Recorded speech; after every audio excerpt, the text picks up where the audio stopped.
Hello students, good morning to all of you. बेटा हमारा जो बिज़नेस का 12th की बिज़नेस का जो चैप्टर चल रहा है वो आपको पता ही है, मार्केटिंग का चैप्टर है। मैनेजमेंट मार्केटिंग, मार्केटिंग मैनेजमेंट भी बोल सकते हैं उसको। तो हमने एलिमेंट्स पढ़े थे। हमने लास्ट वीडियो में हमने एलिमेंट्स पढ़े थे मार्केटिंग मिक्स के। क्या पढ़े थे हमने? एलिमेंट्स ऑफ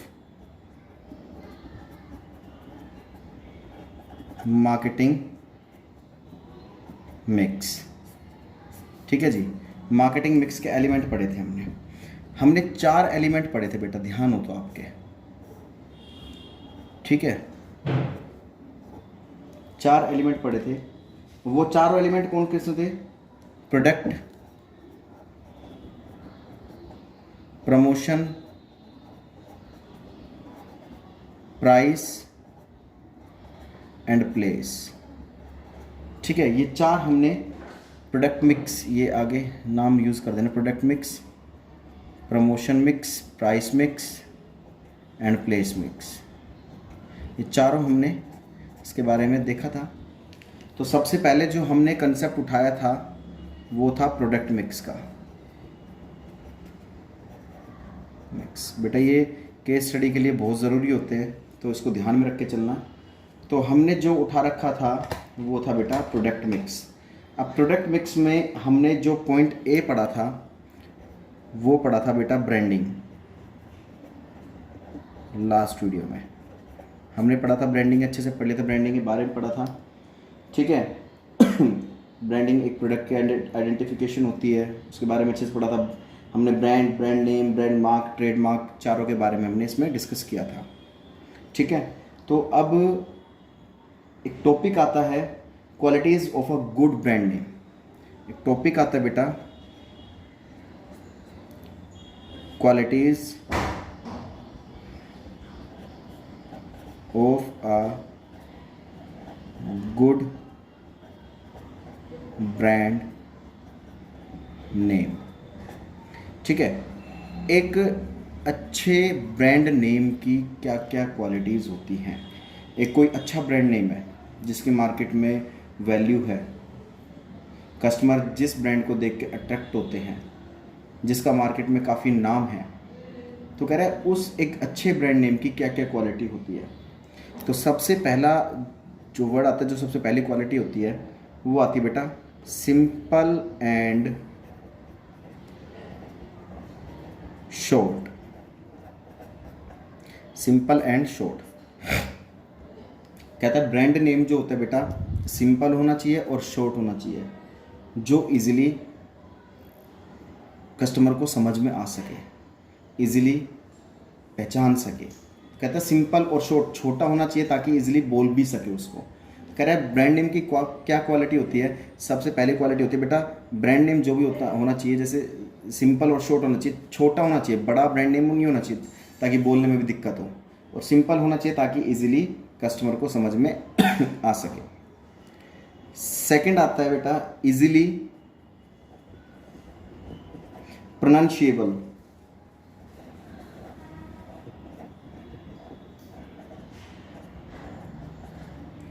इजीली प्रोनाउंशिएबल कह रहा है ब्रांड नेम बेटा ऐसा होना चाहिए जो इजीली बोला जा सके, प्रोनाउंस किया जा सके। कह रहा है brand name should be easily प्रोनाउंशिएबल।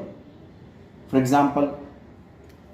Example Tata, Bata, ठीक है, 50-50, 20-20। तो कहने का मतलब क्या है, ये ब्रांड नेम ये सारे बेटा। बाटा कंपनी के शूज़ बनते हैं, टाटा कंपनी के प्रोडक्ट्स बनते हैं, 50-50 के बिस्किट्स बनते हैं, 20-20 के बिस्किट्स बनते हैं। ये क्या ब्रांड नेम ही तो है। कभी भी शॉप पर जाते हो तो आप क्या कहते हो कि 50-50 बिस्किट्स दे दो, 20-20 बिस्किट्स दे दो, या बाटा कंपनी के शूज़ दिखा दो। तो क्या है, ब्रांड नेम है।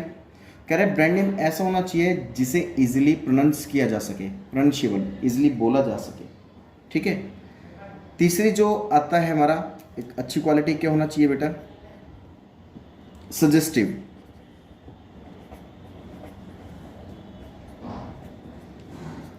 कह रहा बेटा कि जो ब्रांड नेम होता है वो ऐसा होना चाहिए जो सजेस्टिव हो, कुछ सजेस्ट करने वाला हो। मेरी बात को समझना, ब्रांड नेम ऐसा होना चाहिए जो इजी मतलब सजेस्ट करता हो, कुछ सजेस्ट करने वाला होना चाहिए। फॉर एग्जाम्पल कैसे, अब आपको बता देता हूँ।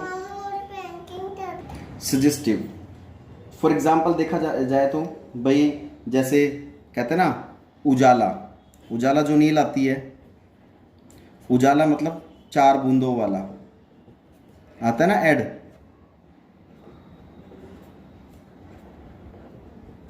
ठीक है, हाजमोला है,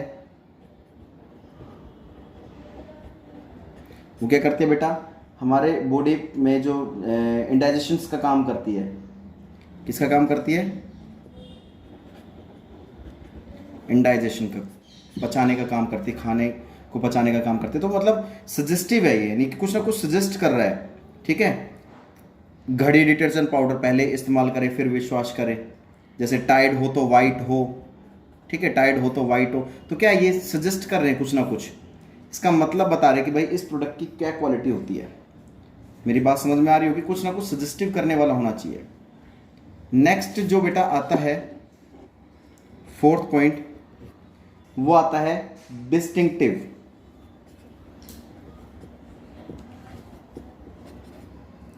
डिस्टिंक्टिव मतलब ब्रांड नेम, डिस्टिंक्टिव मतलब एक डिफरेंट, इसका मतलब क्या होता है? डिस्टिंक्टिव मतलब डिफरेंट। कह रहा है ब्रांड नेम बेटा ऐसा होना चाहिए, एक अच्छे ब्रांड नेम की क्या क्वालिटी होती है, वो डिफरेंट होना चाहिए ताकि उसको नाम से ही पहचाना जा सके। जैसे टाइड एक अच्छा ब्रांड नेम है ये, सिंथॉल, ठीक है, और भी कुछ कह सकते हैं, निराला, पार्क, किटकैट, ठीक है, डेयरी मिल्क। ये क्या है? एक डिफरेंट नेम है जिसे इजीली हम पहचान सकते हैं, समझ सकते हैं। ये बात समझ में आ गई बेटा आपको? तो कह रहे हैं एक अच्छे ब्रांड नेम की क्या क्वालिटी होती है बेटा, ये क्वालिटीज होती है। इसका आप स्क्रीनशॉट ले सकते हैं एक बार, इसका भी स्क्रीनशॉट ले सकते हैं एक बार। ठीक है बेटा, तो ये एक हमारे पास एक टॉपिक थे। अगर हम अब इसी की बात बेटा एडवांटेजेस करें, देखो एक ब्रांडिंग जो होती है ना, ब्रांडिंग आपको अच्छे से पता है ब्रांडिंग होती क्या है। ब्रांडिंग होता है जिससे प्रोडक्ट को इजीली पहचाना जा सकता है, जाना जा सकता है। ठीक है, उस ब्रांडिंग के कुछ एडवांटेजेस भी होती है बेटा। अब आपको पता भी है कि एक ब्रांड की क्या क्या फ़ायदे होते हैं, कोई भी ब्रांड नेम प्रोडक्ट है उसके क्या क्या बेनिफिट्स होते हैं। ठीक है, क्या क्या फ़ायदे होते हैं। देखो एक फ़ायदे की अगर बात बताऊँ मैं आपको, अगर आप किसी मार्केट में जाते हैं तो आप बेटा क्या चाहेंगे कि भले ही पैसे खर्च हो जाए लेकिन हमारे पास जो प्रोडक्ट आए वो ब्रांड वाला है, क्योंकि एक ब्रांडेड प्रोडक्ट की कुछ बेटा वारंटी भी होती है, गारंटी भी होती है और एक वो लंबे समय तक चलता है। ठीक है, कहते हैं ना बेटा वो महंगा रोए एक बार, सस्ता रोए बार बार, तो कहावत होती है बड़े बुजुर्गों की बेटा। तो कहने का मतलब क्या है, हर कस्टमर क्या चाहता है, देखो बेटा ये तो एक कस्टमर की इनकम लेवल पर डिपेंड करता है कि उसकी इनकम लेवल अगर अच्छा होगा तो वो हर प्रोडक्ट ब्रांडेड का खरीदेगा, ब्रांडेड प्रोडक्ट खरीदेगा।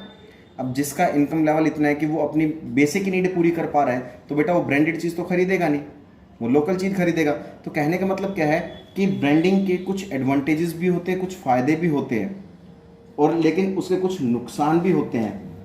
ठीक है, ये बात समझ में आ रही है बेटा? तो ब्रांडिंग के जो एडवांटेजेस है वो हम नेक्स्ट वीडियो में देखेंगे। तो तब तक के लिए बेटा आपको इस चैप्टर को जितना मैंने अभी बताया इसके बारे में अच्छे से पढ़ना है, अच्छे से समझना है बेटा। चाहे थोड़ा थोड़ा पढ़ लो लेकिन रेगुलर पढ़ो, डेली पढ़ो, तभी आपको समझ में आएगा। ठीक है, दूसरी बात मैं आपको बहुत इंपॉर्टेंट बता देना चाहता हूँ, जिस बच्चे ने यूनिट सारी कर लिया, थ्योरेटिकल पोर्शन कर लिया है, तो बेटा वो केस स्टडी पर लग जाओ। अब केस स्टडीज़ मैक्सिमम आती है एग्जाम में, 80% केस स्टडीज़ आती हैं, पहले बता देता हूँ मैं आपको। तो केस स्टडीज़ पर फोकस करने लग जाओ। अगर आपके पास केस स्टडी नहीं है बुकलेट तो बेटा एग्जाम आइडिया मार्केट से ले लो। ये केस स्टडी का एक पर्टिकुलर एक अरिहंत की बुक आती है केस स्टडीज़ की, वो ले लो। केस स्टडीज़ बहुत ज़्यादा ज़रूरी है क्योंकि केस स्टडीज से ही आप अपने क्वेश्चंस को सोल्व कर पाओगे। ठीक है, तो बेटा इन चीज़ों को पढ़ते रहिए, समझते रहिए, कोई डाउट आता है तो पूछते रहिए। तब तक के लिए जय हिंद, जय भारत।